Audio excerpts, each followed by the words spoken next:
Temas polêmicos em direito de família e direito das sucessões. Esse é o podcast Juridiquês, onde o direito é descomplicado. Após a vinheta, eu volto e apresento os meus convidados deste episódio.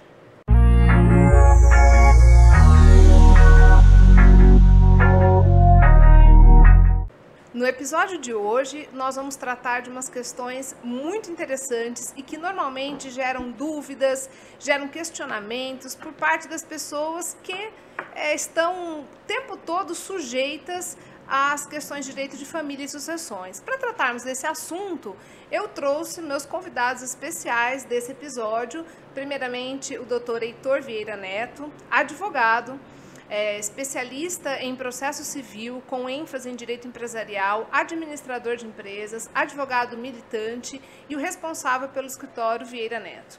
Trouxe também aqui o Dr. Marcelo Felca, especialista em processo civil, especialista em agronegócio, mestre em processo penal, também advogado militante, e eu, Cíntia Nunes, advogada, cronista, jornalista, especialista em processo civil, especialista em direito médico, especialista em direito dos animais.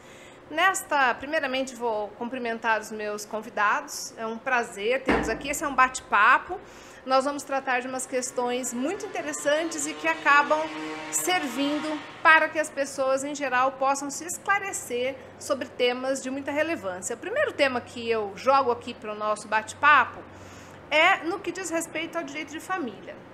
Então, gostaria de ouvir os meus colegas aí de uma forma simples, que as pessoas que estejam nos assistindo possam entender como é que funciona a questão no direito de família da guarda, né? Então, a gente sabe que quando as pessoas, um casal se divorcia ou eles têm uma união estável e eles acabam se separando e havendo filhos, existe uma questão de regulamentação de guarda. Então, aí, doutor Heitor, diga para nós como é que funciona a diferença, existe diferença? As pessoas ficam muito confusas entre guarda compartilhada, guarda unilateral, são termos técnicos e que muitas vezes a população fica em dúvida. É tudo a mesma coisa? Como é que funciona isso? Bom, Cíntia, obrigado pelo convite, né, para a gente poder estar participando aqui desse bate-papo. E você foi cirúrgica aqui em falar em relação à guarda, né, que é um problema muito claro que as pessoas têm na hora que vai fazer a separação, né? Não sabe como que vai definir a guarda, e a gente tem a guarda compartilhada e a guarda unilateral. E muitos confundem qual que é o espaço e qual que é o livre trânsito de uma guarda e outra. E hoje a gente pode falar um pouco sobre essas duas guardas. A unilateral, ela fica presa ao pai ou à mãe, enfim, e quem detém essa guarda fica responsável por algumas escolhas, como escola, os médicos que essa criança possa vir a ter. Ou seja, fica responsável pelas decisões que são atinentes à vida daquela pessoa, é isso, da criança? Sim, eu diria as decisões mais importantes, né? Porque, obviamente, tem a outra parte e acho que tem que discutir, mas ela sim fica com as decisões mais relevantes do ponto de vista, como eu te disse, educacional, é um deles, como médico, precisa levar a criança no médico, quem vai escolher esse médico, e aí, enfim. Escola, viagens? As viagens não, dependendo das viagens, elas têm uma divisão diferente. As viagens nacionais dependem um pouco de idade e de autorização. As internacionais, elas necessariamente precisam de autorização da outra parte, sendo guarda compartilhada ou sendo guarda unilateral. Não é possível pegar o menor e viajar sem o conhecimento do pai ou da mãe, enfim, que não tem a guarda. E doutor Marcelo, me diz uma coisa, é muito comum a gente que milita na área, muitas vezes chega lá uma mãe ou um pai e fala, olha doutor, o negócio é o seguinte, eu quero que a guarda, no caso do meu filho, seja unilateral. Essa escolha é uma escolha que é unilateral, de um pai ou de uma mãe, ou quem é que decide isso? Como é que isso funciona? Bom, em primeiro lugar, gostaria de agradecer o convite, compartilhar essa mesa muito destacável e muito nobre com o colega Dr. Heitor, contigo. E essas questões realmente são relevantes e são de grande incidência na questão do divórcio e que envolva a questão da guarda.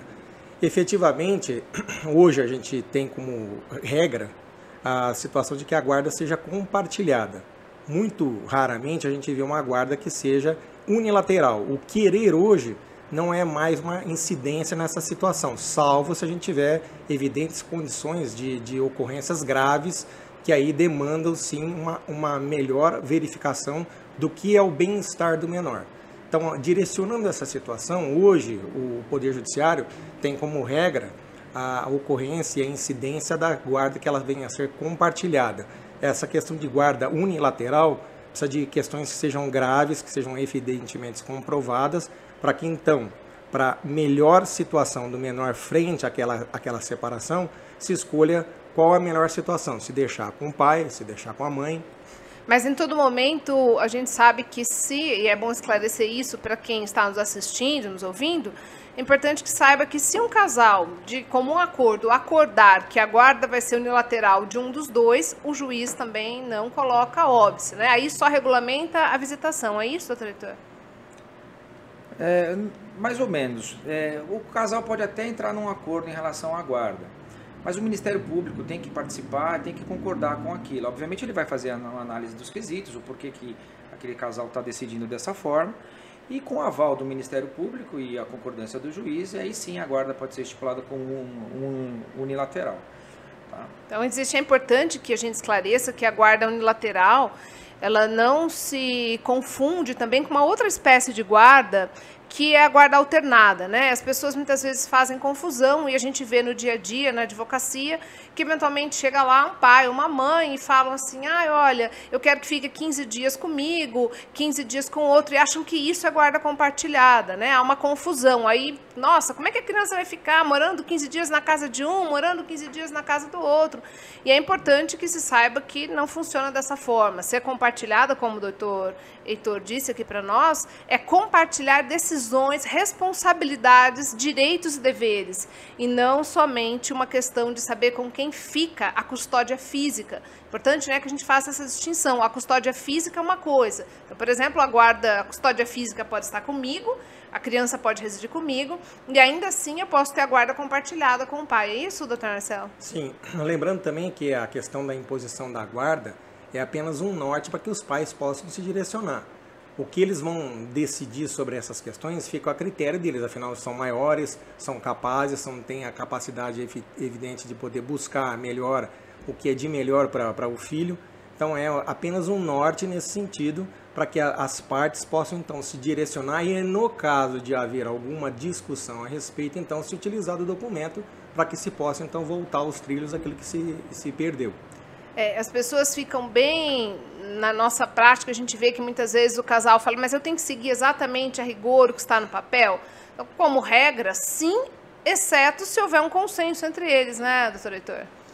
Só esclarecendo um pouco mais em relação à guarda alternada, na realidade, o judiciário ele não entende como guarda alternada, ele entende hoje como guarda em si só a unilateral e a compartilhada. Quando há essa questão para alternar, são as visitas, né? Ou a permanência da criança.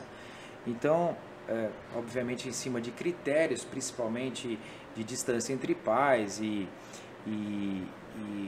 a rotina da criança, pode-se sim estabelecer o regime de visita alternada ou de convivência alternada, como os pais ali entendem, né? Você me perguntou em relação a... Dizendo se, na verdade, muitas vezes as pessoas ficam na dúvida se o papel que trata ali, qual é o regime de visitas, se ele precisa ser seguido à risca. Quer dizer que se a gente resolver, por exemplo, que nesse final de semana o filho não vai ficar comigo, vai ficar com você, existe alguma, digamos assim, alguma consequência jurídica, algum impedimento, que a gente estava dizendo que... Não, obviamente que o ambiente saudável, ele é o melhor para todos os envolvidos, para os pais daquela criança e para a própria criança que está ali naquela convivência. Óbvio que se existe lá um evento, alguma coisa que prejudique um ou outro, sempre é possível discutir e combinar entre eles. Olha, esse final de semana seria meu, mas É o bom senso, né? Eu acho que o bom senso prevalece nessas questões, né? O bom senso que importa sempre, de acordo com o Estatuto da Criança e Adolescente, é o maior interesse, melhor interesse da criança ou do adolescente, né? E é importante... E é importante lembrar que a questão da guarda, ela só vai se aplicar àqueles filhos até os 18 anos. Então, é uma regra também que é bem importante, porque as pessoas confundem com o assunto que a gente trata na sequência. Sim, eu acho que sim, a gente acredita que a gente vai conseguir comandar isso até os 18 anos, mas não é o que acontece na prática. O importante é sempre negociar com a família ou com aquele menor as possibilidades, porque a partir dos 15, 14, 15 anos, há uma negociação ali entre todos os envolvidos.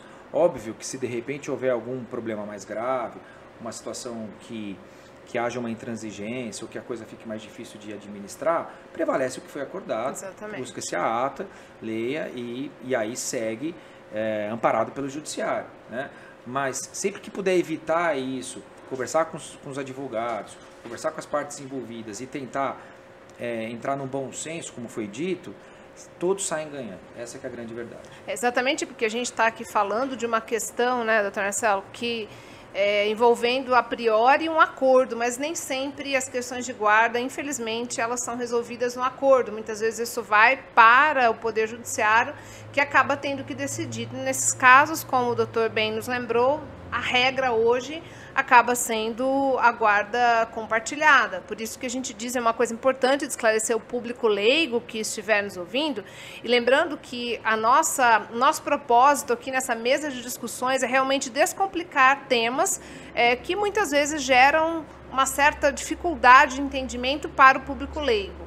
Nós não estamos aqui produzindo um conteúdo com um rigor científico apenas, mas claro que seguindo a letra da lei, seguindo a jurisprudência, mas tratando de uma forma que fique mais fácil de que as pessoas que estão nos assistindo possam entender. Então, quando isso vai para juízo, doutor Marcelo, na questão da guarda, né, se não tem jeito, se isso vai para juízo, necessariamente não acaba, portanto, só ficar claro isso para as pessoas, não acaba sendo uma imposição unilateral de uma das partes para dizer eu quero ou não quero a guarda, né? Qual seria um exemplo, como o senhor estava dizendo, de uma situação que daria ensejo pela gravidade que faria com que o juiz estabelecesse a guarda unilateral só para um dos pais, por exemplo? Só assim, ambientando, vamos transformar a questão numa questão mais ambiental. Ela tem a verificação de que o início do processo ele traz consigo questões que são extraprocessuais, não são só aquelas discutidas nos autos do processo. Então tem que verificar quais são as relações entre pai e mãe, né, entre marido e mulher, e aí para se tornar uma guarda unilateral ou compartilhada, o juiz vai observar as questões com relação à maior gravidade de uma conduta realizada por um deles. Por exemplo, talvez se o pai for alcoólatra, está destoando da questão da educação com relação ao filho, mas alcoólatra contumaz, ou for traficante de drogas, ou for um usuário de extrema incidência pelo uso de drogas frente à criança. Em algumas situações... abuso sexual, por exemplo. Questões de abusos sexuais, muitas questões que são diferenciadas, a gente precisa avaliar, que antes era parâmetro para se fazer, mas hoje é uma situação que se demanda avaliação, se existe ou não a incidência de que a mãe realiza no imóvel onde a criança reside, a incidência da denominada casa de tolerância ou não. Então tudo isso é questão a ser avaliada, são questões extraprocessuais que precisam ser verificadas, que não estão ali presentes nos autos do processo num primeiro momento, que vão ser trazidos em audiência e vão ser verificados para determinar se a guarda é realmente compartilhada ou se é uma guarda unilateral.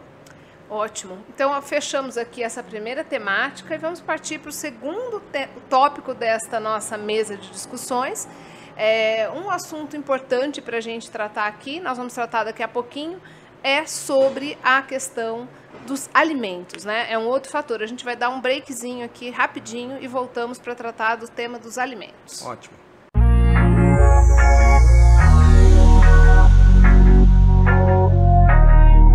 De volta, esse é o podcast Juridiquês. Estamos tratando nesse momento de questões polêmicas, né, pessoal, envolvendo direito de família e direito de sucessões. Nesse nosso primeiro bloco desse encontro, traçamos as questões, alguns pontos importantes sobre direito de família.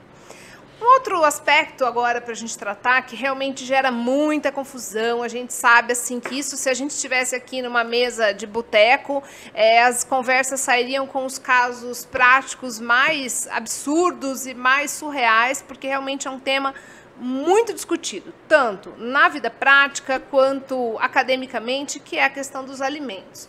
Então eu tenho visto, e eu acredito que os colegas aqui também, a gente tem visto aquela história que chega uma pessoa no escritório e fala, olha, o meu companheiro ou o meu ex-marido, né, ele ganha X e eu quero saber quanto é que eu vou ganhar os 30% do dinheiro dele. Como é que isso vai funcionar?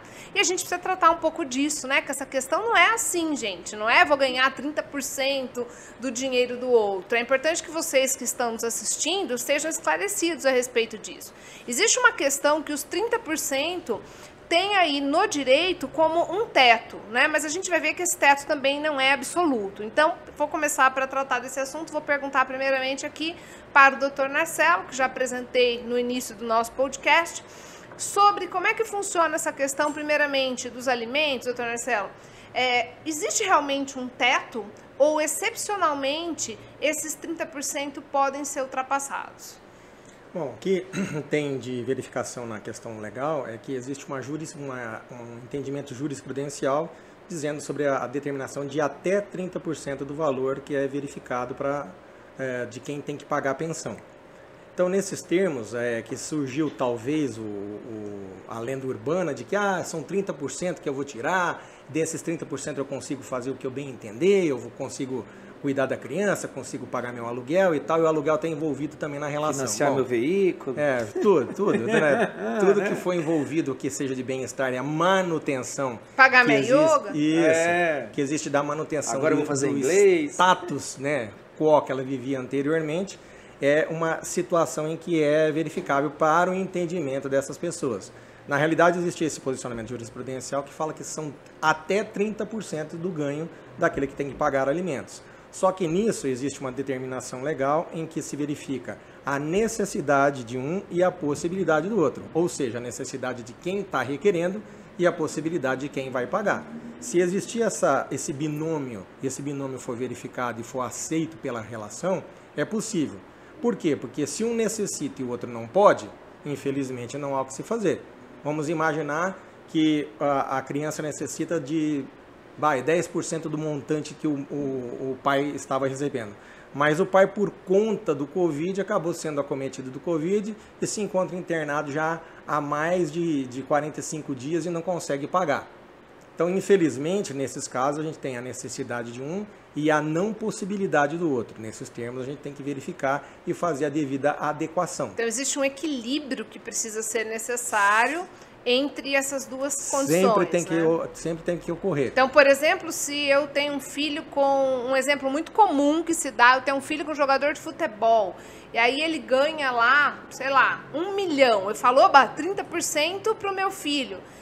Isso não funciona dessa forma, né? A gente vai olhar quanto é que esse filho precisa, obviamente considerando alguns parâmetros de proporcionalidade, e isso vai ser colocado dentro dessa necessidade e dentro dessa possibilidade. Não é assim, é importante que o público leigo saiba que não se tem esse direito sobre os 30%, né? Sim, lógico.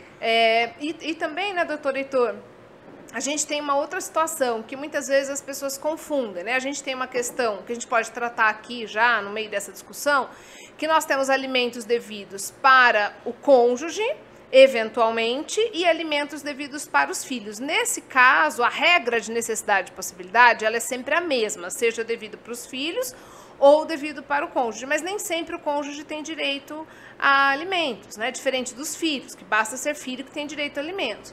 Existe um mínimo, existe alguma coisa, por exemplo, se eu tenho um filho de um outro relacionamento e eu já pago pensão para esse filho, posso ser mulher ou homem, tanto faz, eu já pago pensão para esse filho e agora eu tenho um outro relacionamento. Para esse filho do segundo relacionamento, eu poderia dizer assim, olha, já esgotou a minha cota de 30% que eu pago lá, para você não tem mais nada, dá para fazer dá para jogar, juridicamente tem validade esse argumento, ou como é que funciona isso? Eu posso te garantir que a primeira família adoraria, se isso fosse possível, né? Mas não. Fato. Não dá, infelizmente não dá, porque, obviamente, as duas famílias têm que ser amparadas, né? Todos os filhos têm que ser amparados e, obviamente, os 30% têm que ser dividido, vamos dizer assim. Não é uma divisão por igual, é uma divisão que tem que ser analisadas as despesas, tem que haver uma prestação de contas sobre esses gastos, entender também a idade de cada um. Todo mundo sabe que existem momentos da vida que os filhos consomem mais, outros menos. Em cima disso, o judiciário está lá, junto com o Ministério Público, para poder contribuir aí num estabelecimento de valores e percentuais para aquela família, para que aquilo seja possível. Então, nesse caso que você colocou, é necessário uma revisão de alimentos, uma ação revisional de alimentos, para que seja revisto os alimentos estipulados anteriormente, né, da separação do primeiro casamento, e que seja estipulado um valor para o segundo. Obviamente que a gente vai ter um problema aí de tempo e tal, mas aí dentro de um escritório é possível ser feita essa análise e um trabalho para que ambas as famílias fiquem amparadas e aquele pai, no caso o pai aí, cumpra suas obrigações com os seus filhos e que possa seguir a sua vida aí tranquila, dentro do estabelecido pelo judiciário entre as famílias. E nesse caso a gente estaria diante de uma possibilidade, como eu mencionei no começo aqui desse nosso bloco, uma possibilidade da gente ter um valor que ultrapassasse os 30% eventualmente, né? Pode ser, momentaneamente sim. Obviamente aquele pai tem que buscar o auxílio ao judiciário para poder enquadrar isso dentro das possibilidades dele, porque também senão ele começa a ter problemas na sua própria vida e aí fica muito difícil. Mas sim, concordo que temporariamente ele pode sofrer aí ultrapassar um teto estipulado de 30%. Tá? Até porque a gente tem que considerar isso de acordo com o montante de vencimentos que essa pessoa tem, né? 30% de um salário mediano realmente, exatamente, 30% de quem ganha eventualmente um salário de uns 150 mil representa outra realidade, né? Então, excepcionalmente, a gente poderia ultrapassar esses limites. É importante que o público entenda, os nossos ouvintes, os nossos telespectadores aqui, né? Uber espectadores, YouTube espectadores, entendam que a gente não tem necessariamente em direito. Pessoal, é bem importante que entendam isso. Nós não temos regras que sejam absolutas quando a gente fala de alimentos. Nós estamos diante de possibilidades que vão orbitar por situações muito específicas. A gente pode ter casos de uma pessoa que tem, vamos pegar um exemplo aí, né, o falecido, um cantor de rap falecido que tinha 30 e tantos filhos, não daria eventualmente para fazer uma contagem aí só em 30%. Por outro lado, a gente tem pessoas que ganham um salário mínimo, e se você cortar mais do que 30%, já chega numa situação de impossibilidade da pessoa de subsistência. Sim. Isso é uma situação bem importante de você entender, né? Que é casuístico. Que a gente mencionou aí, uma prestação de contas, uma análise pontual de cada caso, para poder fazer uma valoração aí de que é possível, né? Do que é possível. E lembrando também que essa determinação de fixação de alimentos não é algo eterno, né? Você tem a viabilidade de fazer uma alteração via revisional, se acontecer alguma coisa que modifique aquele ganho que você tinha, se modifique alguma situação que você tinha e que no decorrer da prestação alimentar houve uma redução no seu ganho. E vice-versa, se a esposa, a ex-esposa, tomar conhecimento que você melhorou sua condição de salário, melhorou sua condição de vida, ela pode fazer a revisional visando o aumento, ou você fazer a revisional visando a diminuição. Eu me sinto assim, na necessidade de deixar claro, para quem nos acompanha, que muito embora os nossos exemplos, eles fiquem muito mais falando da esposa, porque normalmente é quem acaba ficando com a custódia física das crianças e é quem acaba realmente buscando muito mais em juízo a questão dos alimentos, isso também pode acontecer ao inverso, né? A gente já teve situações nos quais quem busca os alimentos para os filhos é o pai, a quem incumbiu a custódia física dos filhos, né? Então é importante que o exemplo que está sendo dado seja visto que pode ser entendido dos dois lados. É que a realidade nos tribunais acaba sendo mais essa. E é importante também que o público entenda que existe uma diferença entre os alimentos devidos entre os ex-cônjuges e ex-companheiros e os alimentos devidos aos filhos. Porque eu coloco aqui para os colegas, né? Existe um teto de idade para que os filhos recebam esses alimentos. Então, por exemplo, doutor Marcelo, até que idade, como regra, os filhos que sejam menores de idade e não tenham acometimento de os filhos, né, que não tenham acometimento de doenças mentais, até qual idade seria pela jurisprudência e a regra de recebimento de alimentos? Hoje a gente tem como base, depois que houve a alteração do Código Civil, hoje a gente tem como base os 18 anos, né? Feito 18 anos, tem-se então o término da pensão alimentícia, salvo se alguns fatores estiverem ali verificados. Por exemplo, está fazendo um curso universitário, até o término desse curso universitário, está cometido de alguma doença que necessite efetivamente da manutenção desses valores, se existe algum problema ali efetivo que seja necessário a manutenção dessa questão.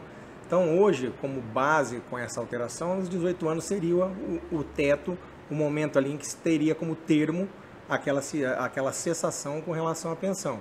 Mas posteriormente a gente verifica algumas questões que são evidentes e que são necessárias para que possa se prolongar a pensão até, vamos colocar aí, hoje tem incidência, até os 24 anos, né, cursando uma universidade. Doutor Heitor, se eu começar a faculdade, eu estou com, espanhando, né, quem me dera, eu estou com 27, mais muitos, e eu resolvesse fazer faculdade agora, e eu falo, pai, você ou mãe, vocês precisam pagar minha faculdade porque eu sou universitária. É assim que rola a situação? Não, claro que não, né? Passado esse período, principalmente depois dos 18 anos, e se não permanecer a pensão, ele perde esse direito, né? E ele vai ter que aí procurar um emprego para poder custear aí os seus custos. Ou seja, não é para sempre, né, gente? Não. Só reforçando uma outra situação que realmente há muita dúvida sobre ela, é que, bom, então nós falamos dos 30% e como é que fica essa situação, só que a família está lá precisando daquela manutenção urgente, e como que faz? É importante que as pessoas saibam que elas podem procurar o judiciário, e o judiciário vai colocar uma pensão provisória ali até estabelecer em sentença qual vai ser o valor exato, né? Então, não pense a família que vai ficar desassistida porque tem que discutir essa questão do 30%. Não, ela procura o judiciário, ele estabelece uma pensão provisória e até que a coisa fique resolvida, a outra parte tem que cumprir aquele valor. E num outro momento, né, num outro episódio, a gente vai comentar da questão dos alimentos e o não pagamento deles, porque é uma outra questão que traz uma celeuma, né? Deixando assim bem claro que a pensão é para quem está sendo alimentado.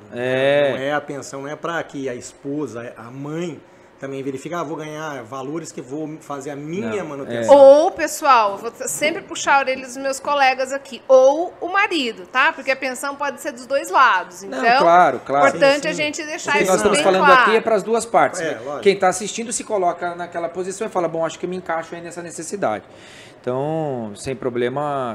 Além do que também, acho que é pertinente a gente comentar em outra oportunidade, caso essa não tenha tempo, que se o pai não tiver condições de pagar... Doutor Heitor, fala mais perto do microfone, senão o pessoal não vai ouvir. Vamos lá. Melhorou aí? Ótimo. A gente vai se empolgando aqui, vai ficando fora. Se os pais não conseguem arcar com esses custos, a gente tem que ampliar isso para os avós, né? Então saibam que os avós também podem ser parece responsabilizados. um absurdo para quem está fora da relação. Fala, mas por que o Pelo avô amor tem de que Deus, pagar? né? Já paguei para os meus filhos, agora eu vou ter que pagar para os meus netos, Tem né? ainda ser responsável pelo Interminável. neto, é interminável essa responsabilidade, mas Mas viável saibam a que ampliação. Mas Sabe? isso vai ficar para um outro outra assunto, oportunidade, porque né? hoje a gente vai encerrar esse bloco sobre 2 questões polêmicas envolvendo o direito de família.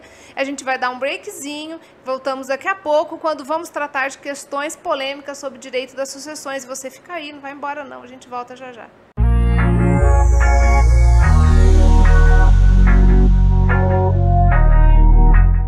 Nós estamos de volta, esse é o podcast Juridiquês e nesse bloco vamos tratar aqui de questões polêmicas envolvendo o direito das sucessões. No bloco passado tratamos de alguns pontos, umas migalhas ali sobre a questão do direito de família, né? Alguns aspectos importantes, mas temos ainda muita coisa para tratar sobre esse assunto. Nesse nosso episódio, com os meus convidados, vamos tratar aqui de algumas questões envolvendo agora a questão do testamento. Então, é óbvio, né, que na nossa vida o direito de família e o direito de sucessões, eles fazem parte da história, da trajetória entre o nascer e morrer, né? Em algum momento o direito de família nos tangencia, mas inevitavelmente o direito das sucessões. Porque em algum momento estaremos envolvidos em algum inventário.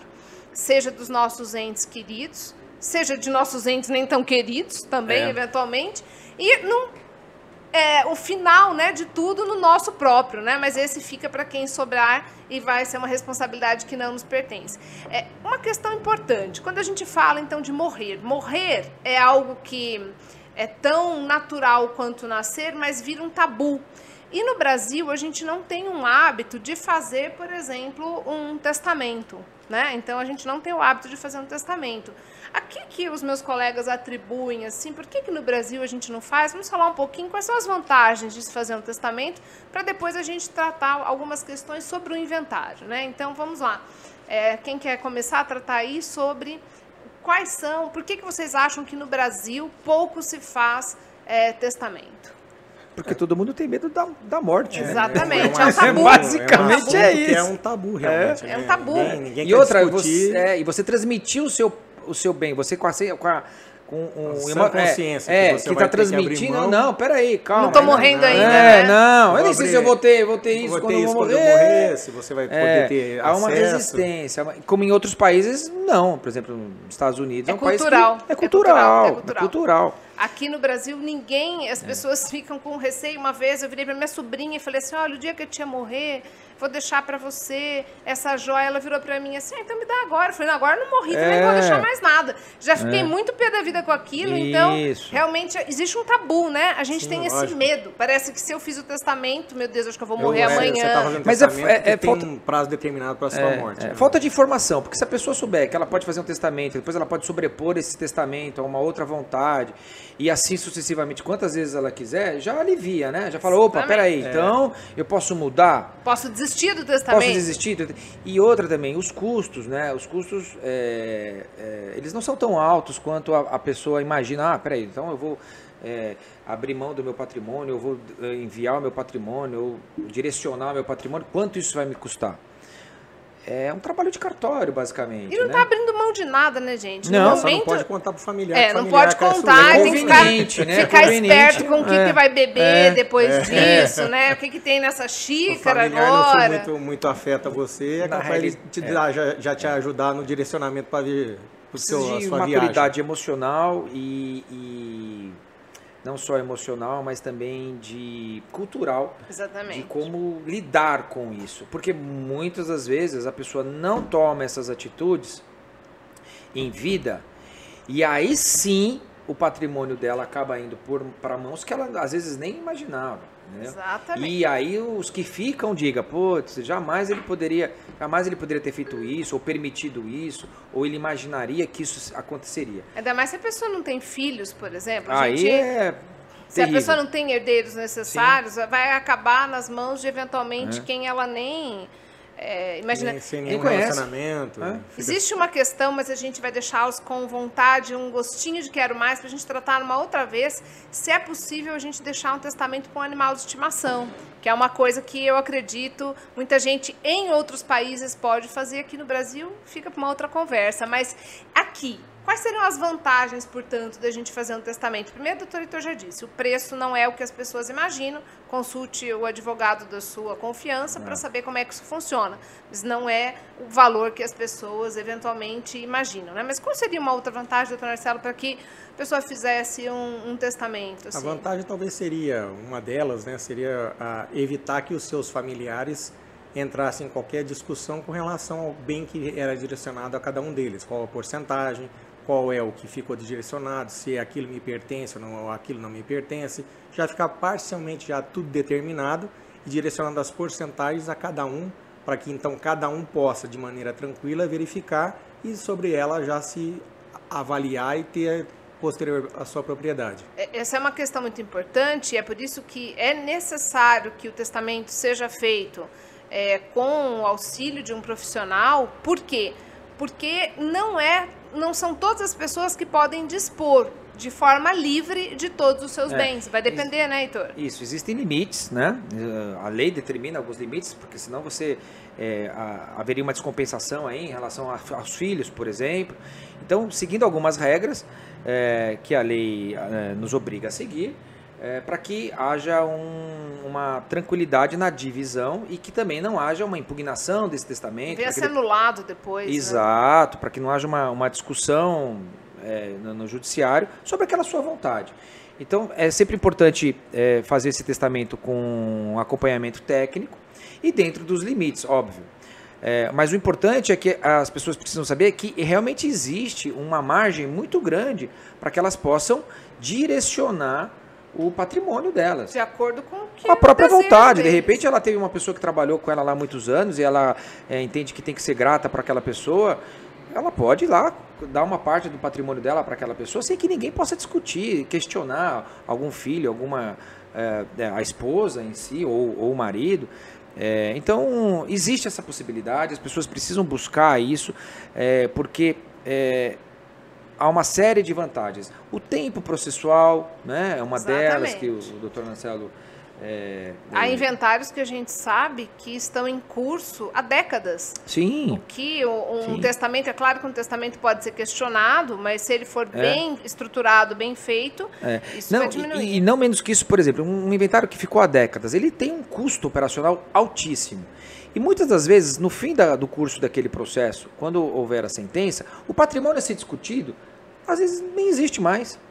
Outras pessoas podem ter morrido no meio desse e aí embola mais ainda a situação, né? Então, é muito importante uma consulta a um profissional e realmente será esclarecedor para aquela pessoa como ela determinar o caminho dos bens dela. E qualquer pessoa pode, por exemplo, eu quero saber, eu estou em casa agora, estou assistindo essa conversa. Como é que eu sei se eu posso fazer um testamento? Ou seja, tem alguma em que pese a gente saiba, né, que há limites conforme a situação, se você é casado, se você tem filhos, mas, a priori, basta que você seja uma pessoa em plena capacidade das suas faculdades mentais, nada mais do que isso. E que você tenha alguma coisa para deixar também, né, porque fazer testamento de vento não tem nenhum significado, não tem nenhum sentido, mas, a rigor, você não precisa ter um requisito especial para poder fazer um testamento. A gente sabe que há testamentos que são testamentos feitos em cartório, que são os testamentos públicos. Sim. E a gente pode fazer o testamento particular, que é com um profissional aí da sua confiança, e pode ser feito, mas sempre... Tem o mesmo efeito, tem a mesma validade, Exatamente. Desde que acompanhado. Tem algumas formalidades distintas, mas a validade é a mesma, é uma questão aí de opção mesmo, né? Sim, sim.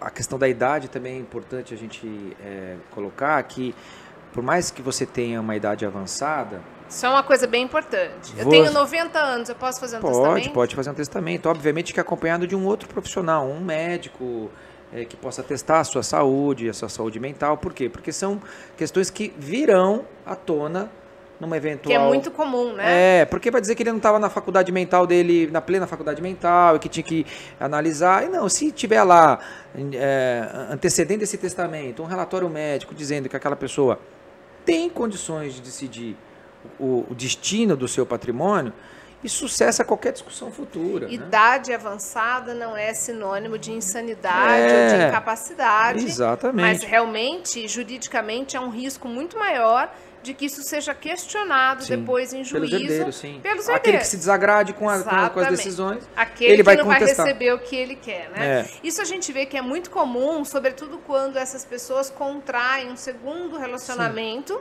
e os filhos de um primeiro relacionamento ficam aí se sentindo prejudicados porque o pai deixou a mãe, né?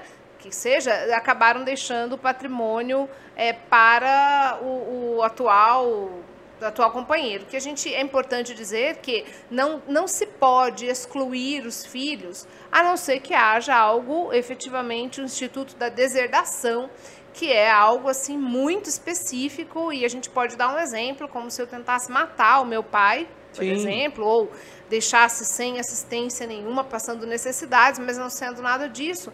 Os pais não podem deserdar os filhos. Então, há um limite, se os pais têm filhos, esse limite precisa ser observado, que ninguém tenha receio. Por isso que a gente precisa de um profissional para fazer um testamento. Né? E para as pessoas que estão nos escutando, para que elas tenham pelo menos um norte de raciocínio, os herdeiros necessários são os filhos e o cônjuge, né? Naquele momento. E... Se ele tiver pais, os pais também, os ascendentes também. Sim, os ascendentes. Então, os ascendentes, caso não tenha filhos, os ascendentes, os descendentes, ok. E o cônjuge. E o cônjuge. Mas o mais importante que eu gostaria de deixar claro é que esses, realmente 50% do seu patrimônio deverá ser destinado aos necessários. Agora, os outros 50%, você pode direcionar da forma como você quiser, com a divisão que você quiser, sem que ninguém tenha a possibilidade de discutir. Pode doar para uma ONG, pra se onde você quiser, para quem você quiser. Inclusive, pode beneficiar mais um filho, desde que não desampare o outro dentro dos limites da lei. Né? Porque a gente está dizendo aqui de uma forma muito tranquila, sem entrar em muitos detalhes técnicos, porque o nosso intuito realmente é que quem esteja nos ouvindo consiga entender.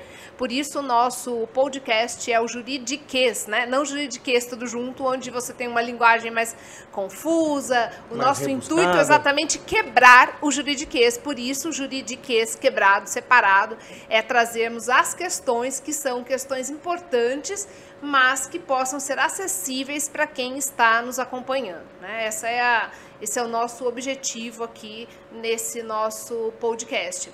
Ainda dentro da questão do testamento, para a gente ir finalizando esse assunto, nós temos um outro assunto no próximo bloco sobre a questão do direito das sucessões, mas ainda só finalizando, né? De toda forma, hoje, em que pese não seja uma tradição brasileira, deveria se tornar, né? A gente precisa ter isso em mente, que não é porque a gente pensa na morte ou não pensa que ela vai ficar longe de nós. Não. Ainda mais, infelizmente, em tempos tão sombrios e nefastos como esses de coronavírus, pandemia. Lembrando que é viável, devido também às alterações, se fazer também uma questão do inventário extrajudicial, né? Que é viável essa busca hoje por uma maior agilidade, uma maior celeridade, desde que todos sejam maiores, se encontrem de acordo com os termos em que foi verificado lá a questão para se fazer esse inventário. Esse é exatamente o ponto do nosso próximo tema.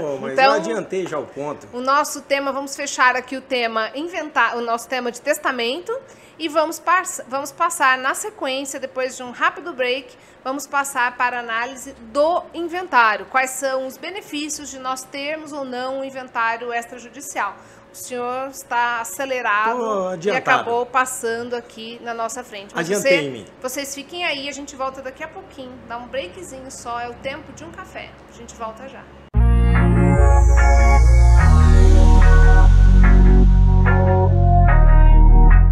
Estamos de volta, esse é o podcast Juridiquês. Estamos aqui nesse episódio para tratarmos mais uma vez sobre aspectos polêmicos do direito, aqueles aspectos, aquelas questões que trazem para você que nos assiste dúvidas, questionamentos e aquelas questões que realmente impactam na vida das pessoas, né? E começamos nosso episódio tratando do direito de família e agora fomos para o término, de onde ninguém escapa, o direito das sucessões. De alguma forma, estamos tratando da morte juridicamente. Todos nós vamos ter, por infelicidade, na família, algum momento em que vamos ter que lidar com questões envolvendo inventários. Uma coisa importante que a gente começou a tratar aqui já no bloco anterior é quando eu vou fazer inventário. E antes de mais nada, até dizer para vocês que é muito comum as pessoas perguntarem: ai, doutor, eu não sei a diferença entre inventário e arrolamento. Alguém me disse que o da minha mãe está no arrolamento, está no inventário. Para vocês, público leigo, vale pensar que a finalidade é a mesma, ok? É que para o direito nós vamos ter algumas diferenças. Um exemplo é o caso que vai se chamar arrolamento quando todos os herdeiros forem maiores, forem capazes e estiverem em acordo. Se todos estiverem de acordo, o que a gente chama é arrolamento. Mas, em termos leigos, vocês podem considerar tudo como arrolamento, inventário, que juridicamente, se estivéssemos falando para advogados, a conversa seria um pouco distinta. Aqui, para o público leigo, tenham em mente que a finalidade, princípio, é a mesma, ou seja, levantar todo o histórico de patrimônio e dívidas que o falecido tenha deixado e dividir o que sobra para os seus herdeiros, né, se ele os tiver. Então, dentro dessa linha, nós temos hoje a possibilidade do inventário extrajudicial, que juridicamente vamos tratar basicamente como arrolamento. E aí o doutor Marcelo, que já começou a falar disso no bloco passado, continua então explicando para quem nos acompanha como é que funciona o inventário extrajudicial, ou seja, como é que eu sei se eu tenho um falecimento de alguém na minha família que eu posso fazer o inventário extrajudicial. Bom, faço aqui as minhas ressalvas dizendo que fui sumariamente repreendido né, no intervalo. Vou ficar igual o Zé ali, que assim, nos avalia, nos assiste só. Está com os olhos esbugalhados, tenso. Só apreciando. Mas já fizemos o inventário dele também. Como é que ele terminou? Não tinha testamento? Não tinha testamento, ficou assim, exatamente. Pois é, foi uma infelicidade. Bom, seguindo. É necessário que as partes sejam maiores, capazes e estejam de acordo com as questões envolvidas na relação. Então, tudo que foi verificado entre as partes, elas estão de conformidade com aquelas questões e seguindo aquela relação. Se houver alguma questão que seja destoante, infelizmente não pode se dar seguimento ao inventário extrajudicial. Esse extrajudicial se faz num cartório de notas, onde então você leva todos esses documentos e os seus envolvidos na relação, para que eles possam, então, lá, de viva voz, falar, ó, é isso que nós queremos fazer, o inventário é esse, o próprio cartorário toma acesso e depois faz uma ata notarial, passa aos demais para que eles tomem acesso e estejam de acordo com o que foi ali devidamente escrito. E, posteriormente, quando dá assinatura, na presença de um advogado ou de vários advogados, dependendo do querer de cada um, faça-se, então, a leitura da ata, estando de acordo, faz-se a assinatura. E é importante isso, né? Que se saiba que, a despeito da possibilidade do inventário ser extrajudicial, pessoal, não dá para fugir, precisa de advogado. Então, realmente, a lei não abriu essa possibilidade. Ela abriu a possibilidade de não ir a juízo. E aí a gente vai ouvir aqui do doutor Heitor, se você tem um caso de um falecimento em família, o que te leva a escolher? Porque a gente já viu quando é que pode. Mas, nessas mesmas condições, não tendo nenhum nascitura, ou seja, nenhum herdeiro para nascer e nenhum herdeiro incapaz, estando todos de acordo, como é que eu escolho? Eu vou para o extrajudicial ou eu vou para o judicial? Doutor Heitor, explica para a gente aí quais seriam as vantagens de ir para um ou ir para o outro, né? Já que eu posso escolher se eu estou preenchidos esses requisitos, se eu vou para o judicial ou extrajudicial. Quais seriam os benefícios ou não? O que a pessoa que está nos assistindo poderia pensar a respeito? Bom, a celeridade é uma delas, né? A velocidade do processo é incontestável no extrajudicial. Você consegue resolver isso rapidamente. E os custos, né? Os custos processuais que você vai deixar de existir é um outro fator importantíssimo que tem que ser avaliado. Agora, o importante é que não haja divergências de ideias quanto à divisão daquele patrimônio. Se houver, nem cabe, né, o extrajudicial. Aí obviamente anula as possibilidades do extrajudicial. E só pegando um gancho no que você falou, por que é necessário o acompanhamento de um advogado ou diversos advogados, caso tenha várias partes, no extrajudicial? Para que realmente aquela parte envolvida, ela realmente esteja protegida pelos limites da lei. Porque caso não assim esteja, alguém pode ser lesionado ali no seu direito. Então o advogado está ali para isso, para defender e proteger as partes envolvidas. Então por isso se faz necessário o acompanhamento. Agora, quando há uma discussão, obviamente as pessoas, não faz sentido, vamos lá, voltando, não faz sentido. Se está tudo certinho, se todas as partes estão de acordo, se... Enfim, não tem o que discutir, não há o porquê não ir para o extrajudicial. O caminho é o extrajudicial. Agora, divergindo, tem que se abrir o inventário judicialmente e começar a discutir. Mas também nada impede que no curso dessa discussão as partes possam se entender. Analisam que aquilo ali vai ser custoso para todos, que vai ficar muito caro e vai levar muito tempo. De repente, uma pessoa ali... Está difícil de entendimento, de repente ela entende isso, é aconselhada, nada impede que ele retorne e faça no extrajudicial, que é o mais importante, para que tudo seja resolvido de forma serena. Né? E é importante que a gente diga também que o cartório, obviamente, né, deve seguir no trâmite das coisas, o cartório segue a lei. Porém, como é algo que envolve um acordo, as partes eventualmente podem sair lesionadas não pela lei, mas pelo acordo entre os envolvidos. E por isso é que o advogado precisa estar lá, né? Porque o cartório faz a verificação dos aspectos formais, mas porém o cartório não vai olhar se eventualmente alguém está recebendo mais nem vai ou se menos. Manifestar, né? Vai dizer eventualmente se há um imposto que incide ali, porque uma parte recebeu a mais, outra recebeu a menos, mas não vai haver aí uma ingerência do cartório nesse sentido, como regra, né? O papel do cartório nem é esse. Por isso é importante sim que tenha, e a lei não dispensou a presença de um advogado nesse sentido. Mas sem dúvida, a questão de prazo eu me recordo que uma vez um aluno me contou que no escritório que ele fazia estágio tinha um inventário que estava, isso ele me contou acho que há uns 4 anos, mas um inventário que estava em trâmite desde 1965. Pois é. Então imagine, um inventário de 65, essa altura morreu o juiz, morreu todo mundo, já virou um trololó, porque a situação já se avolumou.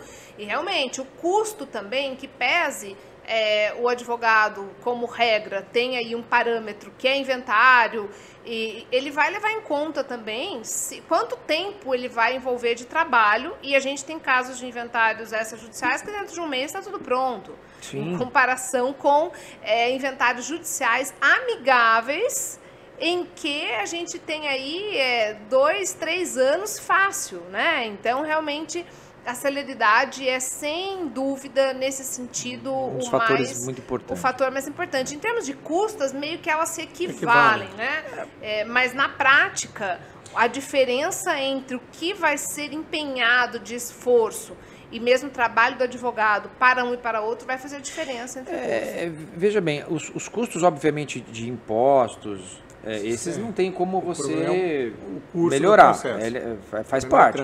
O que melhora em custo primeiro, o próprio honorário do advogado. Exatamente. Que realmente ele vai demandar muito tempo. Sim, ele tem uma relevância importante na valoração desse honorário. Então, ou seja, em cartório é uma coisa muito mais prática, muito mais tranquila. Então, obviamente, o custo do advogado vai ser bem mais baixo. Quanto imagina um processo de tantos anos, um advogado Até o advogado morreu, provavelmente. Não dá, exatamente, entendeu? Está no inventário do advogado já. Pois é. Então, e não menos que isso, o tempo, né? Não, é muita coisa. De fato, o inventário, há todo o benefício de se fazer o inventário extrajudicial, mas porém, como a gente disse aqui, algumas vezes a lei impossibilita isso em havendo, por exemplo, não só o dissenso, né, havendo discussão entre os herdeiros, como nos casos em que a gente tem herdeiros incapazes. Pode ser um menor de idade, pode ser alguém interditado, e nesse caso não dá realmente para fazermos o inventário extrajudicial. Aí somente o judicial. E uma questão que a gente vê bastante, né, Marcelo, quando a gente fala aí de inventário, muitas vezes a gente percebe que, quando a gente trata de sucessões, na verdade, daquelas situações nas quais uma das pessoas, seja o homem ou a mulher, viviam num relacionamento, ficaram viúvos e agora se envolvem num outro relacionamento. Pode ser um casamento ou pode ser uma união estável. Uma dúvida que muitas pessoas têm os bens, por exemplo, eu sou a filha, meu pai agora tem uma nova companheira. Meu pai, se você estiver assistindo isso, por favor, tá, mãe? Desculpa, não é nada com você, foi só um exemplo aqui, desconsidera. Então, o pai do Zé, que é o nosso cliente aqui, está num outro relacionamento. Esta pessoa que vai passar a conviver com o viúvo tem direito sobre os bens adquiridos anteriormente desta convivência? Essa é uma dúvida que o que a gente percebe, eu não sei, Marcelo, se você percebe a mesma coisa, mas é uma dúvida que, na minha prática, é uma coisa que as pessoas ficam, mas agora meu pai tem uma namorada, ela vai ter direito aos bens que eram da minha mãe? Como é que funciona isso? Essa é uma questão que sempre se discute, né? A ocorrência de um novo relacionamento com base na ocorrência da viuvez, né? Se bem que consta aí no ditado popular que viúvo é quem morre, né? Exatamente, infelizmente. Viúvo é aquele que faleceu. Por isso que existem esses problemas. Por isso que existem. Exatamente, se não fosse... Por isso realmente que existem. Então, com base naquilo que a gente tem em questões legais, tem-se que o inventário se abre na condição da morte daquele que faleceu. Então, tudo que é anterior à relação, à nova relação conjugal, vamos colocar assim, né, a nova relação conjugal, tudo que é anterior, essas questões não vão se comunicar na nova relação. Ou seja, não precisa ter medo que a namorada do seu pai não vai ter direito sobre os bens. Não garanto que ela não vá usar, né, mas direito... Porém, existe uma coisa importante, pelo que nós conversamos aqui também, né? E que eu jogo aí a bola pro Heitor. Ele pode fazer um testamento. Mas tem a idade também, viu, nesse caso também, aí. Sim, também tem idade. uma Por exemplo, antes de 60 anos, a situação com relação à questão do regime. Do regime de casamento. Isso. Após isso, somente com separação parcial e, obviamente, está protegido e amparado aí dessa forma. Agora, anterior isso, tem que verificar como é que foi constituída essa relação. Se ela é uma relação atual, anterior. Isso, e não menos se é apenas uma união estável, se realmente foi homologado em cartório de alguma forma. Mas vamos lá. Porque a gente tem situações que são realmente bem importantes da gente conversar, que é o seguinte, pessoal. Por isso a importância de se fazer, eventualmente, um testamento.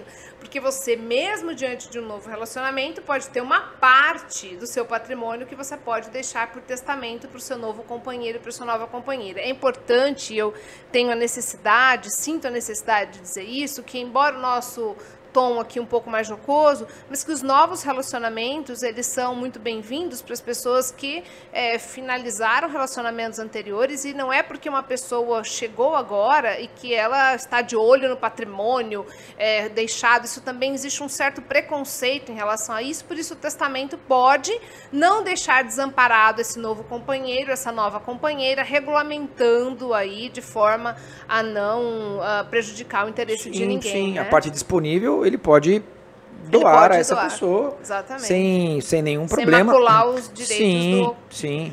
E é isso, pessoal. A gente hoje estivemos aqui no podcast Juridiquês para tratarmos de algumas pílulas, algumas questões importantes, mas vocês nos aguardem, há muita coisa interessante para tratar, e a gente sabe que é um serviço que a gente acaba prestando na medida em que a gente pode esclarecer pontualmente. O nosso objetivo aqui não foi pegar realmente no aspecto mais técnico, mas sim fazer uma tradução dessas coisas, desses verbetes jurídicos, né? É sair do juridiquês, trazer aqui conceitos que possam ser inteligíveis, que vocês possam compreender. É isso, nos despeço. Agradeço a presença dos nossos convidados, Dr. Marcelo. Nós é que agradecemos e estamos esperando a próxima já. Espero contar com vocês no nosso próxima, próximo episódio. Um abraço a todos. Até mais. Até outra hora.